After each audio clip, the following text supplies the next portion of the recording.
Hello everyone. तो आज हम पढ़ने वाले हैं ओरल एंड डायरेक्ट एविडेंस के बारे में, जो कि गिवन है हमारे भारतीय साक्ष्य अधिनियम के सेक्शन नंबर 54 और 55 के अंदर।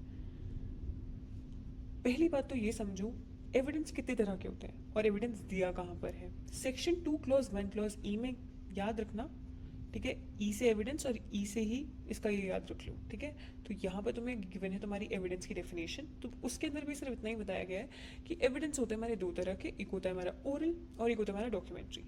ओरल एविडेंस क्या है? जो भी स्टेटमेंट विटनेस बोल रहा है वो हो गया तुम्हारा ओरल एविडेंस, और डॉक्यूमेंट्री एविडेंस वो हो गया जो तुम कोर्ट के आगे प्रोड्यूस करते हो for the inspection of the court, ठीक है। बस इतना ही है। क्या ओरल डॉक्यूमेंट वो हो गए जो स्टेटमेंट्स है विटनेस की, और डॉक्यूमेंट्री एविडेंस क्या हो गया?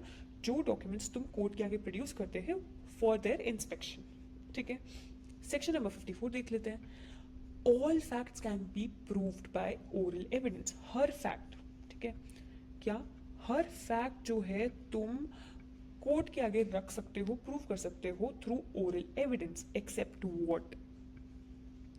Content of a document. सिर्फ कंटेंट ऑफ द डॉक्यूमेंट ऐसी चीज है जो तुम कोर्ट के आगे ओरल एविडेंस से प्रूफ नहीं कर सकते। तुम्हें अगर कंटेंट प्रूफ करना है एक डॉक्यूमेंट में कि क्या लिखा है एक डॉक्यूमेंट के अंदर, वो चीज तुम एक डॉक्यूमेंट के थ्रू ही प्रूफ कर सकते हो। For an example, a witness testifying about an event they observed can provide oral evidence to prove the fact that the event occurred। एक इंसान बता सकता है ना, अगर एक आई विटनेस खड़ा है, उसने एक मर्डर होता हुआ देखा, ठीक है, तो वो बता सकता है कोर्ट के आगे ये चीजें हुई।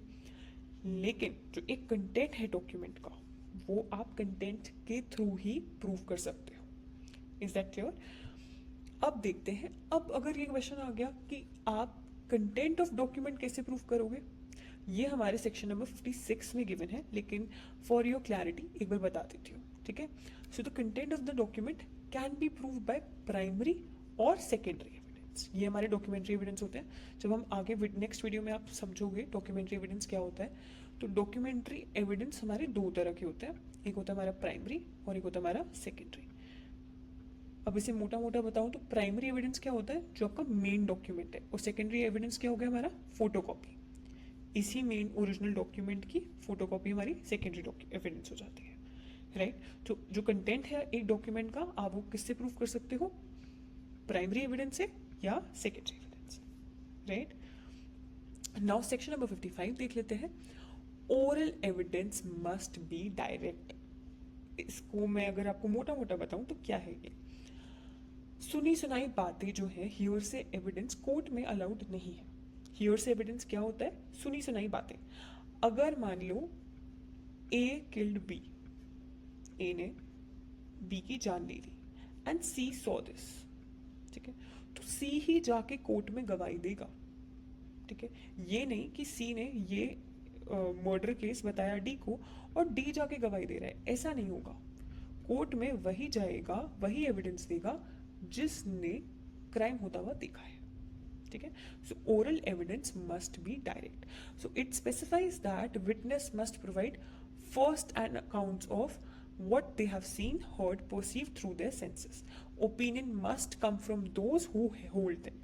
Opinion उसी इंसान से आना चाहिए, सी के थ्रू ही आना चाहिए, who hold them, उसने ही क्राइम होता हुआ देखा है, राइट। तो वही आके कोर्ट में अपना बयान देगा।